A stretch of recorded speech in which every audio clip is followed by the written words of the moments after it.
నమస్తే and welcome to hit TV. మనిషి జీవితం ప్రతి ఒక్కరికి పూలపాన్పేమీ కాదు. పట్టెడు మెతుకుల కోసం కాయ కష్టం చేయాల్సిందే. ఇదంతా ఎందుకు చెప్తున్నానా అని అనుకుంటున్నారా? ఒక బుడ్డోడు స్కూల్ నుంచి ఇంటికి వచ్చి తన అమ్మ అన్నం పెట్టాలని లేకుండా ఏది ఉంటే అది తీసుకొని తింటున్నాడు. ఇక అదేంటి, దీంట్లో వింతేముంది అని అనుకుంటున్నారా? చెప్తా పదండి.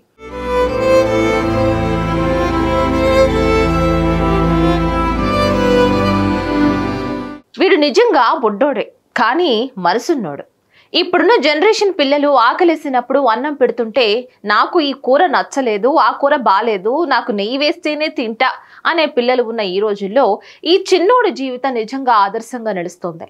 అయితే ఇప్పుడు ఓ చిన్నారి ఆకలి పోరాటం చూస్తుంటే కన్నీళ్లు రాక మానవు. ఓ అబ్బాయి ఆకలితో అలమటిస్తూ అన్నంలో నీళ్లు ఉప్పు వేసుకొని కలిపి తినేశాడు.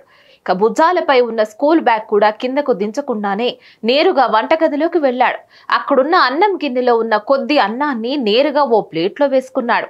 బుడ్డోడు అన్నం వేసుకునే సమయంలో కొంత అన్నం కింద పడిపోతే దానిని కూడా తుడిచి మళ్ళీ తన ప్లేట్లో వేసుకున్నాడు. ఇక అన్నంలోకి కూర ఏం లేదు. ఇక దాంతో మంచినీటినే కూరగా మార్చుకున్నాడు చిన్నారి. అన్నంలో కొంచెం ఉప్పు వేసి నీళ్లు పోసుకొని కలిపాడు. అన్నాన్ని తినేశాడు. ఇలా ఆకలితో ఈ చిన్నారి పడుతున్న పోరాటాన్ని చూస్తుంటే ప్రతి ఒక్కరి మనసు తరుక్కుపోయింది.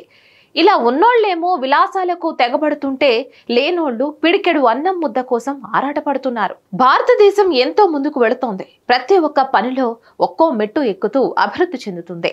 అందరికీ సమాన్యాయం జరుగుతుందని ప్రభుత్వాలు చెబుతుందే తప్ప పేదవాడి బ్రతుకుల్లో మాత్రం మార్పు లేదు. ఎప్పుడైతే నిరుపేద కడుపు నిండా పట్టెడన్నం తింటాడో అప్పుడే క్షేత్రస్థాయిలో మార్పు వస్తుంది. ఇప్పటికీ సమాజంలో కోట్లాది మంది ప్రజలు తిండి దొరకని స్థితిలో ఉన్నారు. ఒక్క పూట గడిస్తే చాలు దేవుడా అని మొక్కే వారెందరూ. అంతేకాదు పట్టెడు మెతుకుల కోసం బ్రతుకు పోరాటం చేసేవారు ఇంకెందరు.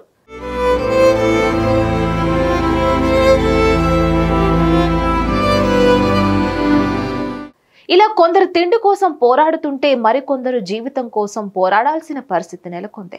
ఈ సమాజంలో హెచ్చు తగ్గులు మారేదెప్పుడు? అసమానతలకు అడ్డుకట్ట పడేదెన్నడు? ప్రతి ఒక్కరూ కడుపు నిండా అన్నం తినేదెప్పుడు? అందుకే ఏ ఒక్కరి జీవితం ఒకేలా ఉండదని అంటూ ఉంటారు.